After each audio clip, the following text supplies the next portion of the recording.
Good afternoon, everybody, and welcome to Entrepreneurship to the Point. If I may just ask for my video to be turned on. Awesome. Hi, good afternoon, everybody. I hope that you are keeping well. And if you're in Johannesburg, I hope that you are keeping warm. I think it's the last couple of days of cold before we fully get into the springtime and the summertime. And I'm sure that you are all as excited as I am that we are doing so at lockdown level 1. So welcome to Entrepreneurship to the Point. It's been a while since we have seen all of you, and we hope that you have missed us as much as we have missed you. As usual, please do subscribe to our newsletter at www.ettp.co.za to make sure that you will be able to access all of the content that you can find here on our platform. We are here to inform, equip, and inspire you as an entrepreneur and to journey hand in hand with you towards creating your sustainable, small or big business.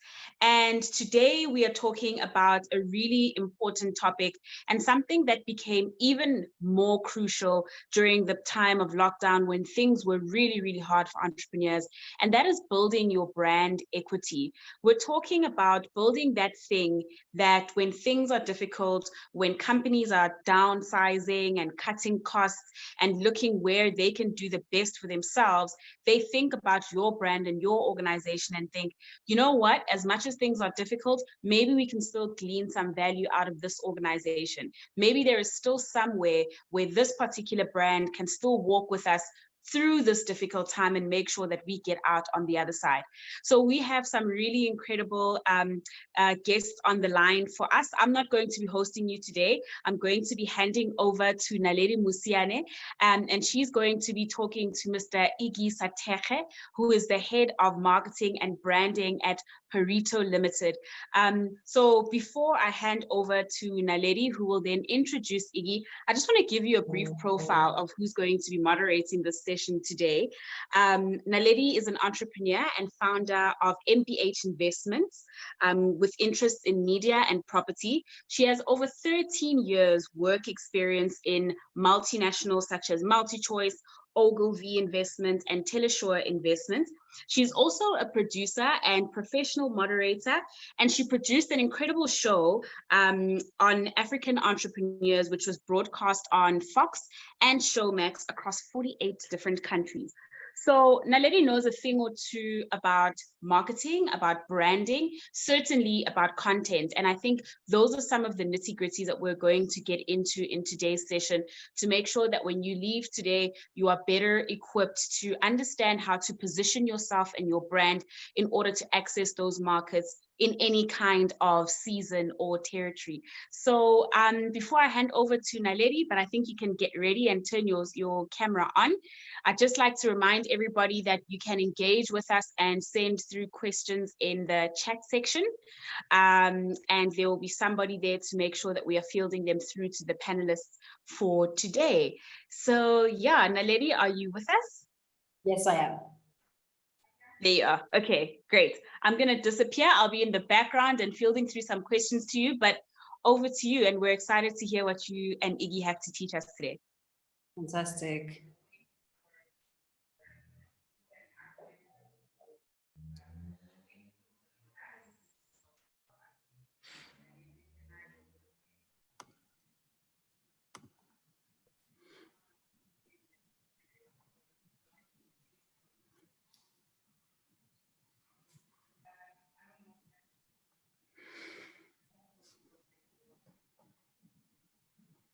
Are you all good, Naledi?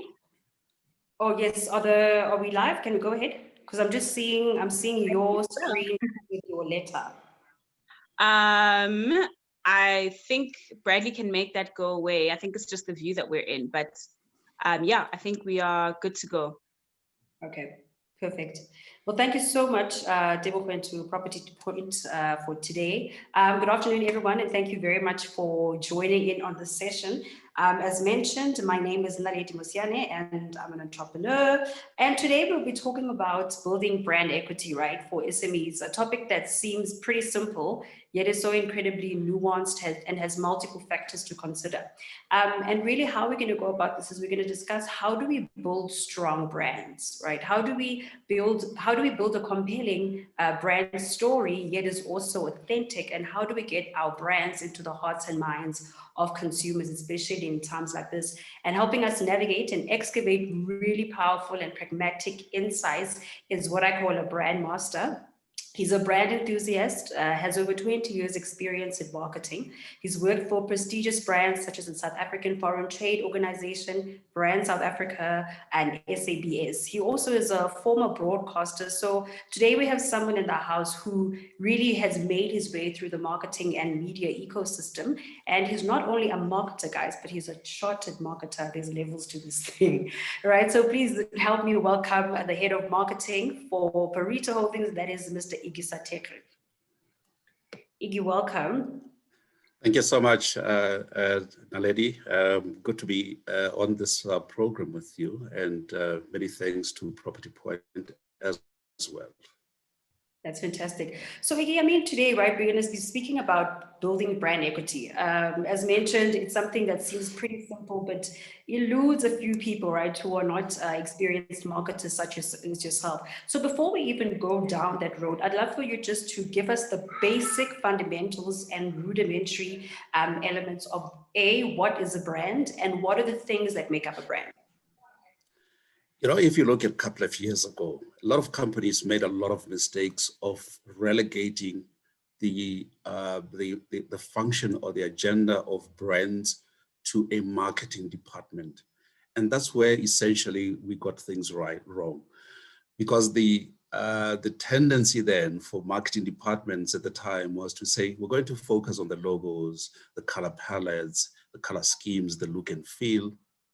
And then we left out the most important thing that we needed to look at, which was to say the brand is the experience and the experience is the brand, which means that we have to look beyond just the marketing department, but we have to look at everything that we are taking to market as an organization or as a company, which means there is a role that the production department plays in terms of coming up with new ideas, new products, new services that they take to market.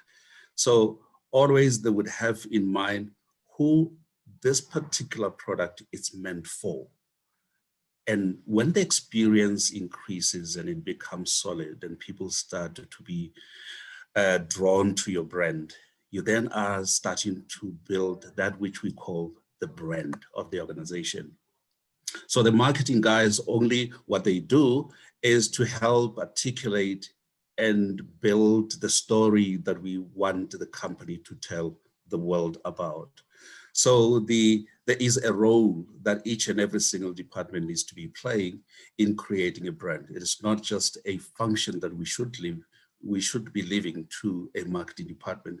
And certainly so, even to date, you still have companies that are doing exactly that are relegating the function or the story of brands to a marketing department. For me, everything that defines what the brand stands for, it's all about the company. So a company becomes a collection of the various experiences, from the driver to the receptionist to product development guys, logistics companies. Everybody plays a role in creating and building a brand. Okay, fantastic. So then how would we define brand equity? So if you take the issues that we just spoke about to say that every single department plays a role in building this thing that we call a brand, it means that at some point, we're going to be looking at the value that we are giving to a customer.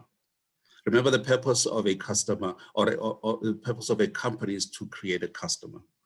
And it is the customer that makes a decision of whether or not we have a solid brand or not. It is not a company that says that. And I think the mistake, again, that companies used to make is that they would employ great creative marketing agencies to articulate the story of what they stand for.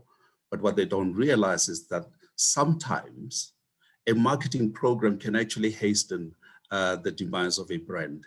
So what becomes important is when I'm sitting with a product that I procured from a company, do I feel like I got my money's worth?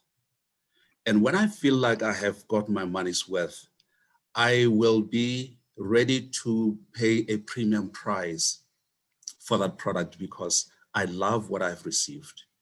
And even if you were to put a generic product on the shelf, which is almost similar in terms of the qualities and it's cheaper, but because I loved the quality that I've received and the association and the perception that I have about that particular brand is the one that I almost regard as the highest, then therefore it means that I will be happy to pay a premium price for it. So essentially, the equity of a brand is defined by the value that I perceive in that service that I'm receiving from a company. Okay, so that you're saying that it's the value you perceive as the customer, correct? Absolutely. Okay, great. So then in simple terms, right, we have an SMME owner who says, okay, I would like to build brand equity, but how do I build value then for my customer and how do I build value into the brand? So let's take an example of some of the big brands that we know. If you take a Gucci, I was listening to the story of Gucci, and where they started small, but over time they perfected the quality of the product that they were sending to market. And they came up with the concept of the perfect stitch for all their bags. And then they started building a story around the stitch, and they assigned the importance of the stitch to their product. So therefore, people started gravitating to that and associating that quality of the stitch that you get from a bag. So you can go to a flea market and be able to get another knock product, which is almost similar to the one that you will be able to get when you go to a Gucci shop, but it will not be the same because the stitch. And then they started building a narrative around the importance of a stitch. You also look at, for instance, companies like IKEA, which is a furniture building company in Sweden. What they have done is they started building a story around sustainability. And therefore, everything that they did had a story linked to sustainability. And we bring it home here, we look at, for instance, a Woolworths as an example. Many years ago, the Woolworths was in the same category as your then defunct brands such as Sales House and your Jets and whatever. And then they made a decision to say that we can't operate in this category. And for us to be able to improve or get out of this category and then be able to call ourselves a premium brand, it means that we need to also start thinking about creating associations with some of the brands that are out there in the world.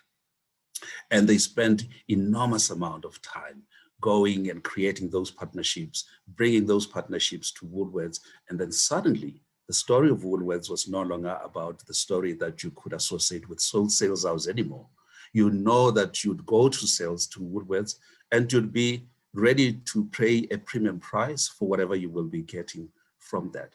But here's what they did, which was quite interesting, is they started telling a different story about how they're sourcing their products, the kind of partnerships they're creating. So for instance, if you go to Woolies, particularly the food section, they started talking about the sustainability of their farms, the partnerships that they've created with their farmers and things like that.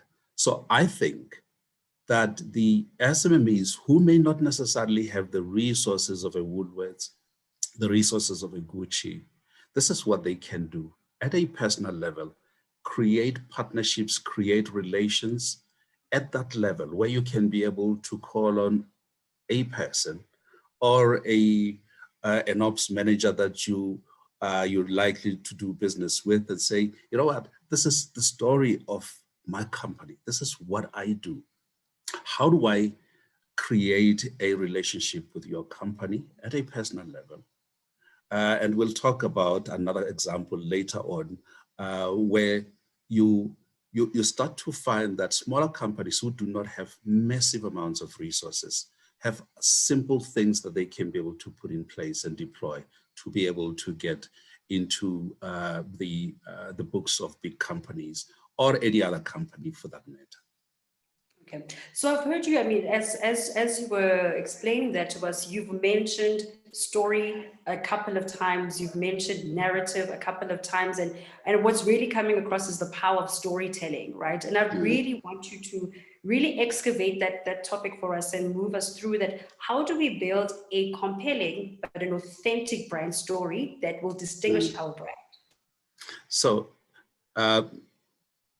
Simon Sinek at some point came with what he calls the golden circle. Now, with the golden circle and the tendency and what he's referring to in that golden circle theory is that companies tend to want to tell the world about what they sell. You know, I sell this pen, but you don't actually tell the story of why you do what you do. And this is why I'm talking about the story, which is what I like very much from Woolworths, where they started saying, perhaps we need to start telling people about how we're sourcing our products and how important it is for us to take care of the environment within which we operate. And therefore, the product that they put on the table, we can almost without fail guarantee that it is responsibly sourced. And therefore, when they put it on the table, it's not just about a plate of food, but therefore they've taken care of the environment. So that becomes important for people to understand the importance of a narrative and the story that comes. Why you do what you do before you sell what you sell. You can sell a gadget, everybody does that. And the minute you get into the category of saying that I'm selling gadgets, you have now put yourself in the category of thousands of other people that are out there that are doing exactly the same thing. But if you say, I do what I do because the environment is important, you're starting to draw a lot of people towards you. Here's an example of what we picked up some time ago. If you remember the story of H&M, I think at some point they refused to, to say that, or to denounce racism. And there was a little bit of a hit back from them. So today people, even though we are consumer-oriented individuals, we also want to know why we buy from where we buy from. It becomes important. So therefore, even for small companies, it becomes important to be able to start narrating a story about where they come from. There's an interesting story of the Batu brand, not Bata, Batu brand. Yes. So I think you guys know about the Batu brand, which is typically a township brand that started from the backyard.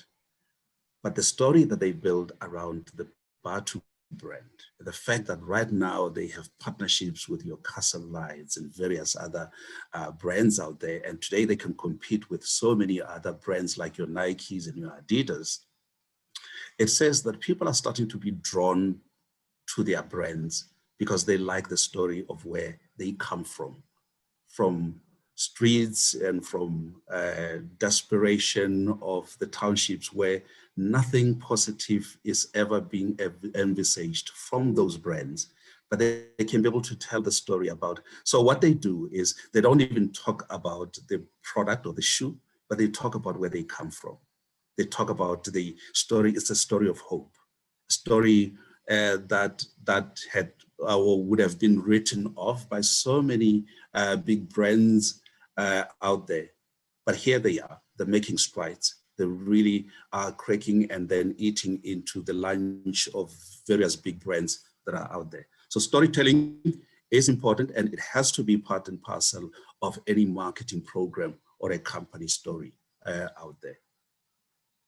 Fantastic. That's really great. So what I'm hearing you say then is for all the SMEs who are on this call, right? I think the first step is for them to define why they do what they do, if they haven't done that, and then carefully build a wonderful narrative around the why and connect with customers who actually care about why they're doing what they're doing. Okay. So I would really encourage everybody on the call, go and Google The Golden Circles by Simon Sinek, you said, and I think that will be really powerful. And then Iggy, I mean, what then are the benefits of building that narrative? What are the benefits of then conveying my values and conveying my why to my customers? If your why is solid, all right, let's look at it at two ways. So there is an internally focused why you do what you do, and then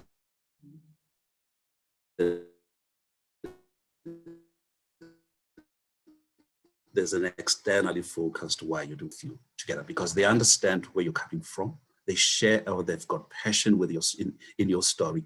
And therefore, when your story is solid and you have sold it internally, you have brand ambassadors instantly from your guys.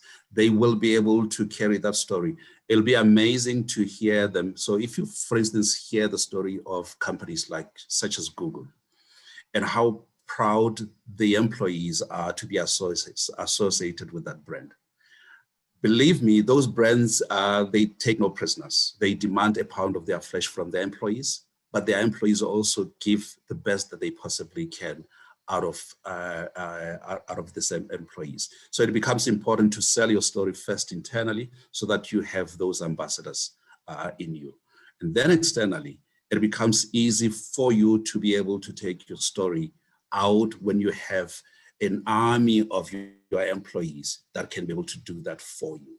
So when you send a driver to go and do deliveries for you of your product, you have an ambassador who will not only be able to make a delivery of your brand, but they carry your brand with pride. And therefore they become one of those people that would be able to on-sell wherever possible. Now, when that story can translate to that level, and then you have the customers that would be able to be drawn to that story, you can imagine what the ripple effect is going to be. Not only will they be able to sell to the next person, but you almost are guaranteed of repeat business.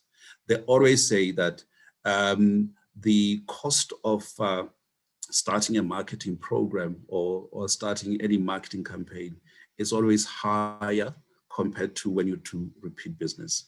So it becomes important because now you would have created other ambassadors outside your company who would be able to make recommendations to various other companies out there. So it becomes important for that story to be known, but to package it in such a way that at some point it becomes even personal. And I think a lot of people and successes always link around the person that started that particular brand. And so, when you're speaking about then selling the story internally first, which is something, we don't really hear about. Brand messaging is always targeted to the customer and let alone to the people in the business. So, I'll give you a typical example. How do I get a hardwired engineer, right, who maybe at some point would interact with the customer? How do I get that guy to believe in the brand messaging and to really sell the values of my story? So there's a concept in the marketing space, which is fairly new. They call networked organization. So with a networked organization, it says that each and every single employee that you have in the company is part and parcel of that brand. So that person can be the CEO, that person can be the sweeper, it can be the security person. It becomes important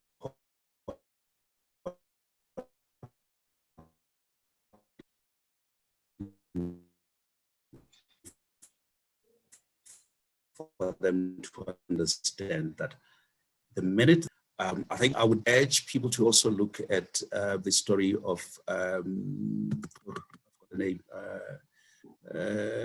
I'll remember the name, but the important thing about that company, I'll remember the name before I leave, is that what they have done and got it right is that when you enter into their premises, from the person who sweeps and picks up papers on the yard to the security, they can be able to tell you everything about the company and the performance of the company and how the company is doing, what the plans of the company are going forward, and how they are going to be part and parcel of the growth of that company. It's amazing to be able to have people that you'd not even associate to be in the boardroom, to be able to tell a story about where the company is going. So an engineer, a receptionist, a driver, a marketing person, they all have an important role to play in ensuring that this company, the company story, goes beyond just the four quarters or the walls of that particular company. Sure. So even in the case of a small business owner who's on this call and says, look, I had already started the process of building my brand, building brand equity, building the personality, the voice and the tone of the brand, but I realize now that I've actually done the wrong thing in terms of putting out the messaging out there. How do they reverse engineer that process without looking bipolar? Okay, so one of the things that often companies do, and sometimes I do blame the marketing departments, because we get this pressure from the CEOs or the chairpersons of the company to say, we need to take our brand out there. And we have not even defined what we stand for and why we do what we do. And the fact that we have not defined or done the fundamentals, the foundation, and understand the sentiments of why companies or customers do what they do and why they're drawn to our brand. And then we rush to do a 40-second advert that talks about it's a self-indulging, I call it the self-indulging story about who we are, when we have not even gone back and understand why we do what we do. It becomes a problem. So what I would say that for companies that have already started doing that is it's never too late. Remember, there are a number of ways that you can be able to build the equity of a brand. Some of the companies that have short-circuited the process, and it's not necessarily the right process, is really pushing the awareness of the brand and spending millions of rands and dollars into creating awareness about the brand, but that does not necessarily create meaning for your brand. So the meaning of a brand comes with where I always say the tar hits the road, the interaction, the experience that you're giving to your customers. So that is where you build the real meaning of your brand. So what becomes important is if you have gone and created an awareness and you've printed the flyers and you have started a social media campaign and program, well and good, you can do that, but you can still be able to go back and say, in my messaging framework, what is it that I need to make sure that I include in the story that I'm telling to the people? But that story should be the story that is based on what your experiences are currently with your customers, so that you're able to then incorporate the real relevance of what you stand for and what the sentiments that you're getting from your customers into the messaging framework that you're taking to market. So you can still be able to do that, still work within the program that you have, but make sure that the fundamentals are in place. Part of what we do, and I always hear the stories from small companies that I don't have money for research. It's a lot of money. If I were to do or commission research, where will I be able to find thousands of rands when I don't even have that kind of money for a simple marketing campaign? But yet what you do every day is you talk to your customers.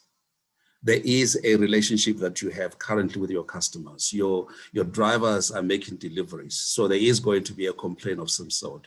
The receptionist who takes a call always will get a call of an irate customer who was expecting to have a delivery.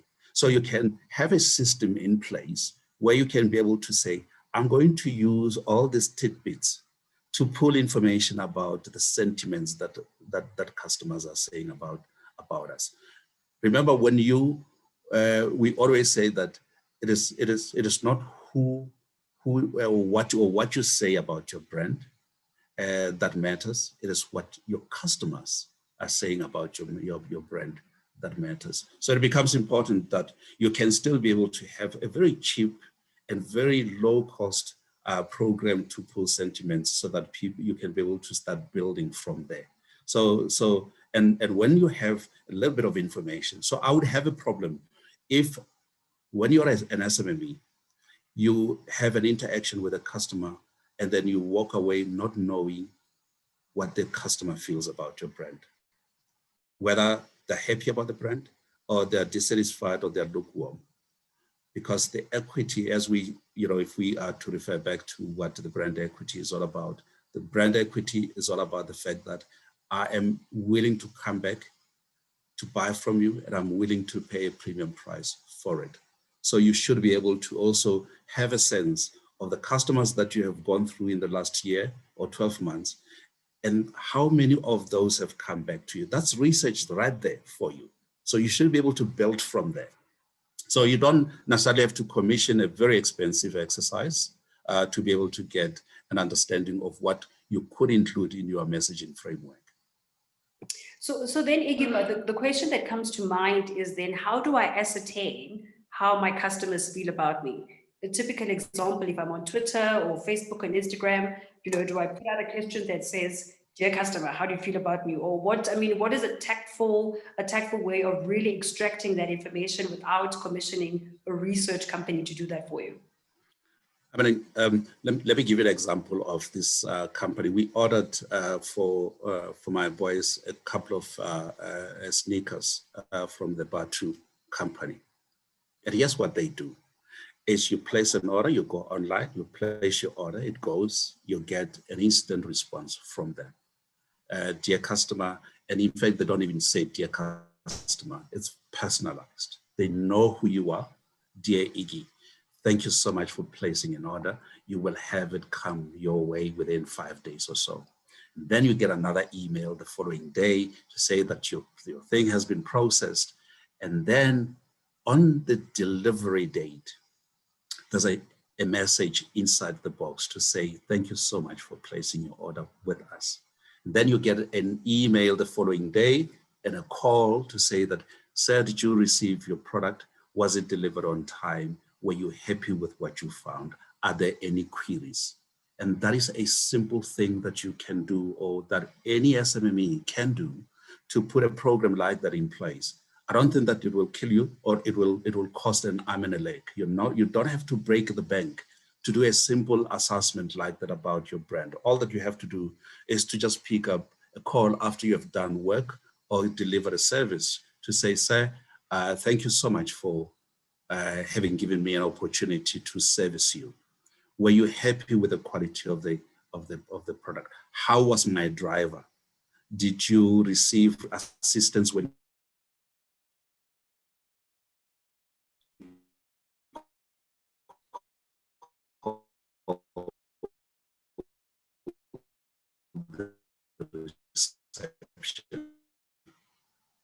so those are, I see it says my internet is unstable now. I hope that. Okay. And I think we've lost Iggy there for a few seconds. Okay,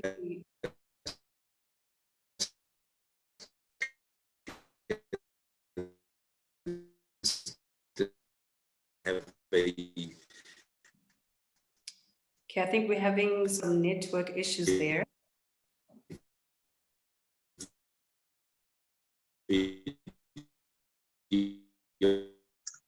We'll just try and get him back on the line.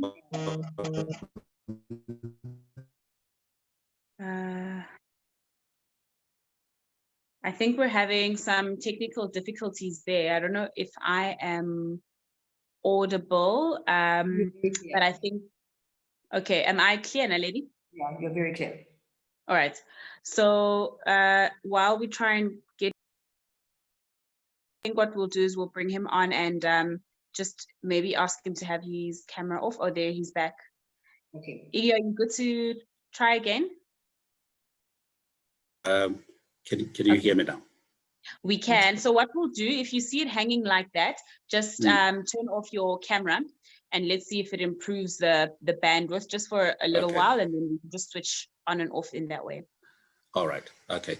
Great. I think the point I was trying to, Naledi, that I was trying to make is that sometimes we can put a very simple, cost-effective way of getting intelligence about what we do. For SMMEs, it's not going to cost you an arm and a leg. You do not have to break the bank to put a program. You can have customer sentiments in place every time you complete a service.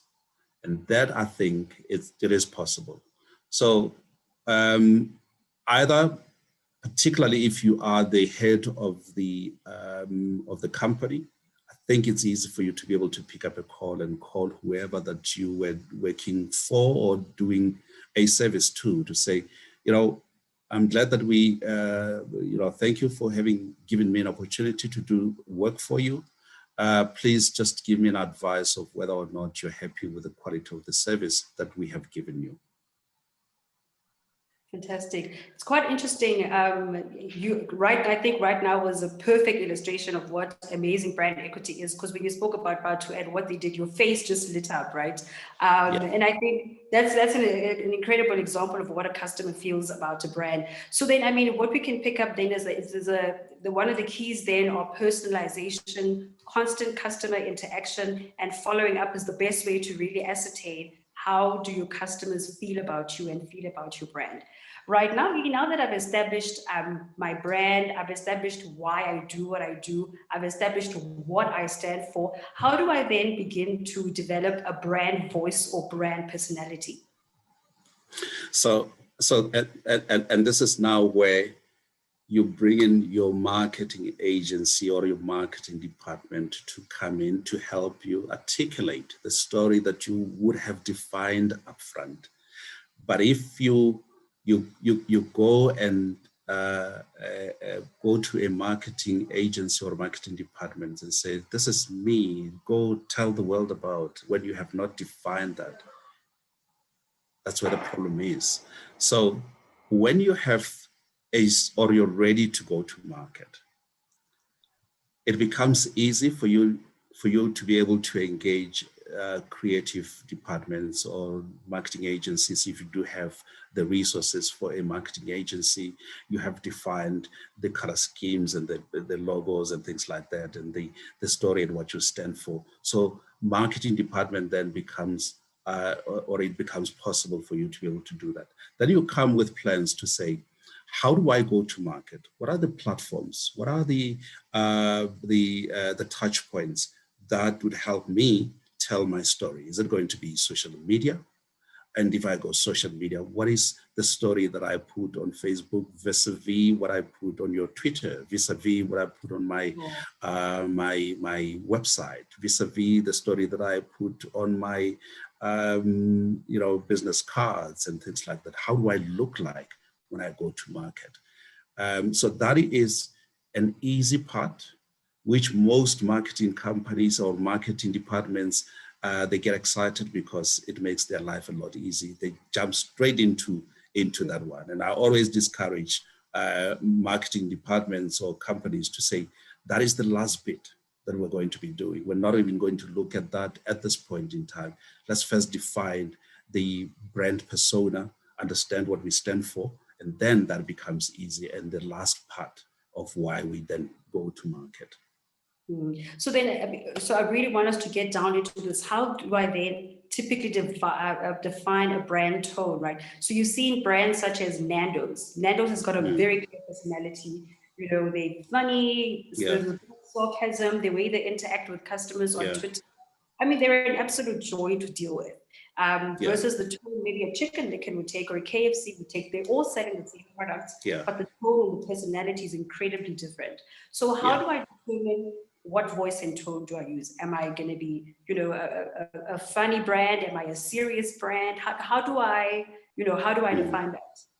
So An exercise that we did in my previous life in one of the companies I worked for is that would, for instance, start by asking the question that if we were to look at a brand, and we did not just ask the internal people, we also went outside as well to say that if you were to look at my brand, what images come to your mind?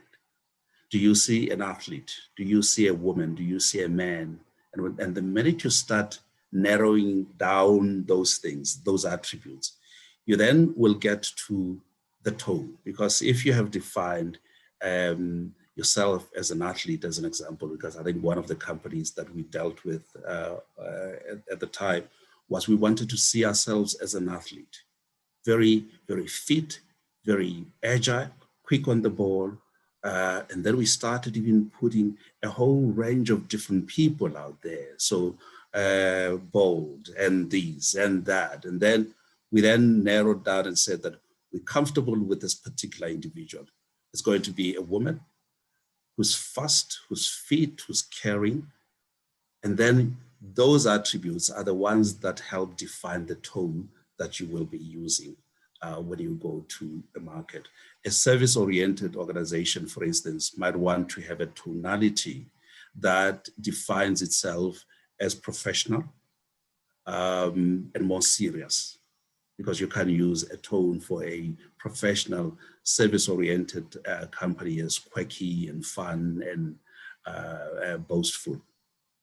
But if you have a clothing brand, as an example, you might want to associate your brand with youth, trendy, and therefore the tone of the messaging that you take to market then starts to also reflect that which you would have defined in those attributes that you have set for yourself. If you say we're young, we're trendy, we're fashionable, we're the go-getters, we out and about, and therefore so it becomes important even for the brands to start looking at themselves so that it helps define the tonality of the messaging that they will be taking to market. To say, if you are a plumber, as an example, how do you define yourself? A plumber is, it's a crisis often. Someone needs support and urgently. Are you quick on the ball? Can you be able to do this thing? What are the symbols you will then use or put in place to be able to define that which you would have defined for yourself? And what is the language that you will use to be able to help define the tonality that you want your customers to associate you with? Sure. So, Iggy, I mean, one of the key benefits of brand equity, as we know, is customer loyalty. And we've seen, and I really want to discuss a very good brand who really exemplifies this, and that's Apple. Their users are very much evangelistic in their approach. They're eager to show off the brands, and they're willing to pay exorbitant fees, which other brands don't do. And Apple has really become an extension of themselves. So can you just really talk to us about what has Apple done right? So remember what I said when I started. Companies don't build brands. Customers are the ones that are building the brand. So it becomes important, if you listen to the story of Simon Sinek, who says that start with why you do what you do. The minute you start saying why you do what you do, you take yourself out of the category of the generic. A lot of companies are in the grouping of the generic. And believe me, that grouping is so crowded, unfortunately. And your story is never going to be able to come through. However, if you spend time on investing on why you do what you do. And I think if you listen to the story of Apple, it's all about innovation. It's all about making sure that, they put you ahead of everybody else. And they almost like say, we want to create a magician out of you. So by having an Apple product, everything is possible with you. So we're not giving you stuff that would make you ordinary. So you start believing that you can actually be somebody else. And this is what they've also done with various other brands like your Mercedes and your BMWs, where they've taken you out of the ordinary. Remember, the brands can't compete on the product. At some point, you are going to lose your market share because it can be copied so quickly. And therefore, you have to compete on a whole range of different other things. Customer service is important, but the uniqueness of whatever you're offering or the innovation that you bring to the table is what will set you apart. And I think Apple, they've got it right in terms of setting themselves apart from everybody else that's in the computer sector. So therefore, when you buy an Apple, you pay almost, I don't know, the last time I've got an Apple and I wanted to replace it, it was after 5 years. The prices have gone up. And I said, I can't buy any other Apple. I will save money. I don't have it today, but I will save some money so that I get an Apple with me. So, and this is the power of what they have gotten right. Because you know that if you have an Apple, it's almost like a class on its own. It's different from what you will find when you buy any other product on the market.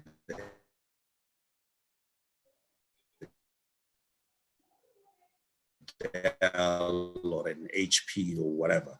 Simon Sinek is referring to say that start with why you do what you do. Because if you can get the why you do what you do, you get everybody else in the organization to believe in the why you do what you do. The guys that are developing products are going to be focusing and spending incredible amount of time and energy in ensuring that that which is defined as innovation, it is going to come alive in the product that we're going to be taking to market.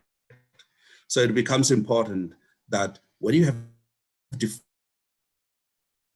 the why, it then leaves the station from your receptionist to the drivers and whatever. So that becomes important.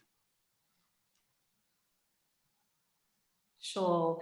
And you spoke about, product parity, where products are the same, but brands now become differentiated. And of course, there are a lot of entrepreneurs who are on this call. And I can imagine, and I'll really, play a role now of an entrepreneur who said, look, I, for instance, went into the water market, right? The bottled water market. In South Africa, that market is worth about $300 million. And I say that all I want is 5% of that market share. And I've got into that sector. I've started building a brand, and I've made somewhat of a headway, but I don't really have a USP. There's nothing different about, my product or my brand. I really just saw an opportunity as an entrepreneur and I went for it. Now, how do I begin to build a USP? So the most important place to start, often we talk about categories. So every company operates in a different category. Woolworths operate in a totally different category as your ShopRite or your Checkers or your OK. So therefore, it's a totally different category. It's a premium category. And then everything else that goes into that premium category is supported by a whole range of different issues that go into it, the kind of the sourcing, the partnerships they're creating. So I think even for an SME or a young entrepreneur that wants to get into, say, an example, the water market, Nestle, they've consolidated their position. Valpre, they consolidated their position. They've created partnerships with your Coca-Colas. You can't compete in that market. However, you do have people that still want to have bottled water, but that are not in the premium category. So therefore, you go. It was interesting to see my cousin has got a water bottling company in the township. And the question that I raised to him is that, but do you think that Daki's want bottled water? Or we happy to get a tap water? And he said, you'll be amazed. People have moved up the ranks. They are starting to create association with a certain type of products out there. But it's a market that is untapped. Nobody knows about that. Coca-Cola does not target those people that are in the townships. And therefore, they actually see it as a waste of their resources and time, and they would not even focus on that market.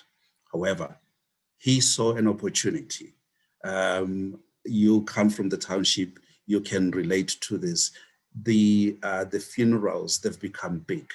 And he started packaging even bottled water for funeral parlors and supplies most of those around Pretoria, which is what you will not find when you go to a Coca-Cola. But what he did, he said, all right, Iggy, you've got a funeral. It's a funeral of your mom.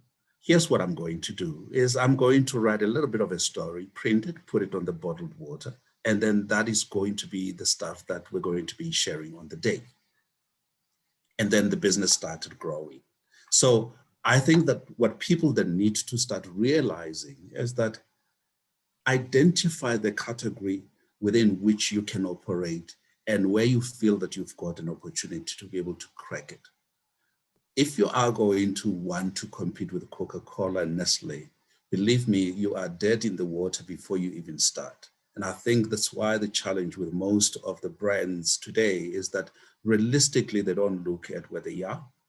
They just want to dive deep into the big market. And then you then ask yourself why things did not work out. So, but if you can realistically say, this is the category I want to target and operate in, and this is the quality that is associated with that particular brand, I have a better chance of really making it in that space. It's really, really insightful. So I'm going to take a question.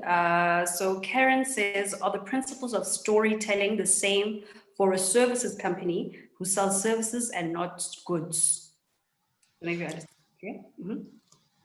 It is exactly the same. So if you, I don't know if you guys know Perry & Associates. It was a consulting international company. I'm not sure if it is still around. They came with a concept some years ago to say that and this is what they told their clients, that if you're not happy with the first service that we give you, we're not going to charge you for the second work that we do. But here's what they also did, is they went back and said to their sales associates and the consultants, is to say that we're going to do a customer survey after every intervention. If we find that the customer is not happy with the work that you have given, we're not paying you your commission. So you can imagine what it does to every salesperson that's out there, because they were guaranteed double the commission for every repeat business. So they made sure that we're building this solid story and the guarantee that we're giving about the quality of the work that we are going to be doing for you as a client. It is not going to be compared with any other company out there.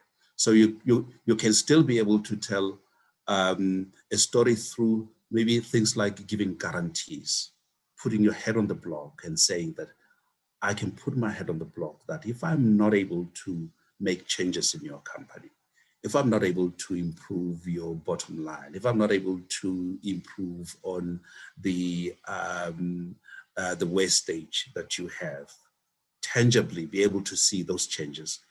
Therefore, I don't represent this company. So the same story that a Coca-Cola can do when they go and talk about feel good or good times, and then they have all the images of these young people on the beach and guaranteeing them happiness, you can actually do that as well, even for the service. Got you. All right. So let's just switch it up again, right? So when we're looking at any business, right, there's always product development. And I'd really love for you to tell us who essentially is responsible for product development. Is it the marketing division? Is it just the product development division? Or would you say it's a collective responsibility of everybody who's in the business? So for instance, if you look at, and I referred to it much earlier, a networked organization. At some point, I was placed in Japan. I did a little bit of work in Japan. And what we found when we were there is that every single individual in in an organization is encouraged to make suggestions of how they can innovate and improve the service offering. And then they say an average employee in a Japanese company sends to the CEO, and there was a committee in most of the companies, they send on average close to about 250 suggestions of how they can improve and come up with innovation. So which means that if you are a receptionist, you can be able to come up with ideas of how efficient that space that you're operating can be. So when people come and complain that, for instance, the product that you guys delivered was not right and blah, blah, blah, you then can pass on, or we could have a system. They used to have what they call the workplace challenges. So a workplace challenge would be like a get together every morning of people across the different departments to talk about how they can improve their offering. It lasts literally for less than 15 minutes every morning without fail. They get together, they say, well, these are the challenges that we faced yesterday and last week, and there was this query. How else can we improve on what we're doing? And sometimes an idea from a receptionist or a driver or a cleaner, which may sound almost like mundane and useless, it can actually create and lead to a much bigger innovation that a company can be able to experience. So some companies that have got a big research department would often take responsibility for product development. But what I'm saying is, if you're a small company, allow everybody to be able to make input into how they can be able to improve the offering that they have. However, if you have engaged your entire organization so that they understand the business, it becomes important to be able to do that first, because then you'll be able to have access to so many people and so many ideas coming in and saying, this is what we can do to improve what we are taking to market. But if the decision about how to improve the organization is only resting between you as the entrepreneur and the CEO of the company, you are limiting what is possible in terms of what you could get from other people. So do allow even the guys that you don't think you'll be able to get anything from to sit in and make suggestions of what we can do and how we can improve on our offering. You'll be amazed the number of ideas that may come from elsewhere. But it's got to be a safe space, because chances are they will probably come and say, hey, we have a crappy product. And then you are so passionate about that crappy product. But sometimes that particular feedback is what you need so that it can be able to improve on what we're taking to market. So you've got to have that openness and allow them to have that safe space to be able to make those suggestions about what we can do and how we can improve. Sure. And you know, connected to that is one of the emerging trends that we see now is that companies also begin to be measured using a marketing matrix, right? So how do the customers feel? How is the brand measured?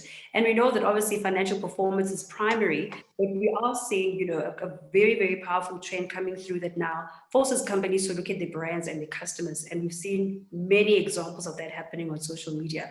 So can you just elaborate, you know, on that for us? Is how do we then begin to promote a culture in the company that also promotes marketing as an important metrics as financial performance? Yeah, one of the challenges within the marketing space, most boards of the companies are starting to say, we're not actually seeing value coming from marketing. What is our ROI? Why are we spending X amount of money? So the challenge that we have is demonstrating to the CEOs and you know, board of directors on tangible and realistic metrics that would be able to demonstrate why we exist. And if we can get to that level, we then elevate the conversation of the importance of marketing centrally into the board. So currently it has been relegated because the association with marketing, it's all about, bells and whistles and balloons and, tablecloth and music, but nothing tangible as it relates to why we have spent X amount of money on this particular campaign. Why did that campaign become important, and what did it do? If we can't be able to demonstrate to the CEO or the board the importance of what we did with that money, it then becomes a bit tricky in terms of taking the agenda of marketing centrally to the board. When in my previous company, one of the things that we did was to say, we're not going to talk about the gimmicks that we do, the balloons that we've done. So those things will come. They come as a matter of course. But what we will do is we'll talk about how we're going to be helping this company to measure their equity and the value of their equity. So the board was not getting a report about the gimmicks. So the board was getting a report about how we are improving on the equity. So the target there was, we are in the next 5 years going to improve the equity of this brand by 5%. Measure me on the fact that I have been able to do that, as opposed to the gimmicks that I'm going to be putting in place. So don't tell me about the website, social media. So those are a given. We're not going to even focus on that. But for the board, let's discuss the importance of the equity of the brand, the value of the brand. How are we measuring those intangible assets, such as the equity of the brand? So it's a conversation that I think becomes important. It might be a bit tricky for small companies to be able to put that on the agenda to say, how do we measure what we do? But they can actually do that. So if you think about it, you are putting a social media campaign. It might be a paid campaign, or you might want to boost some of the postings that you have. You should be able to say, out of the boosting campaign that I did, or money that I've set aside for boosting for our social media campaign, what have we received back? What are the inquiries? How many have we received? And those are the metrics. And people don't actually think that, when we talk about those things, we're talking about those are metrics. They may not necessarily be documented metrics that you'd find in your academic books, but those are metrics that should be in place. So we should not just be focusing on the financial metrics, which often the company and the board and the CEOs often tend to focus on, but let's bring in that agenda on the table. That would help even the marketing departments to gain relevance. Because right now, I don't think that there is relevance in the marketing department, especially if you take into account now that there are challenges of COVID and people are saying, should we even be spending money on marketing? Agreed, absolutely. I think we've got just a few, I think we're just over time. So just one more question before we wrap up the session. So obviously, a lot of small businesses communicate via social media, right? There are very few small businesses that can really do about their campaigns. So I really just want for you to talk about the considerations one makes before engaging in a campaign. So for instance, I have a brand. Do I go on Facebook? Do I go on Twitter? Do I go on Instagram? And how do I spend? What are the considerations one should take before they decide what platform and what the budget allocated is to that platform? So one of the things that I would always, before we spend any money, and the question that I always raise to the team is to say, tell me a little bit about the platforms or the touch points that you want us to go if you want us to spend money. So it would be the reach, the depth, target of the reach, and the mediums, the frequency, repetitive hits. So that's one of the things that I always ask, and I would need them to be able to pull that information for me. I always look at the gross rating points, which we call the GRP, and which really focuses on the intensity of a particular platform. And obviously, the bottom one is the cost as well of that. Why are we paying what we are paying for it, and how much is it going to cost us? So that becomes important.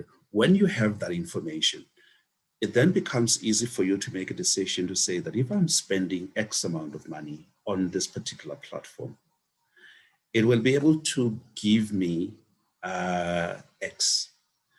Often in the past, I would often say to, say, a media house to say, what is the rate that you're giving me? Am I going to be getting one-on-one? And I always would challenge and push for a one-on-two in terms of, so for every rent that I'm spending, I need to be able to have twice coverage that I have given. But you always have to have a very strong negotiation tactics to be able to get them to agree to that. So those are some of the considerations that we often put in place. But social media is fairly cheap and fairly reasonable. And I think a lot of people can be able to start looking at non-traditional marketing touch points, and then to looking at your social media communication, because it does actually stretch your rent a little bit.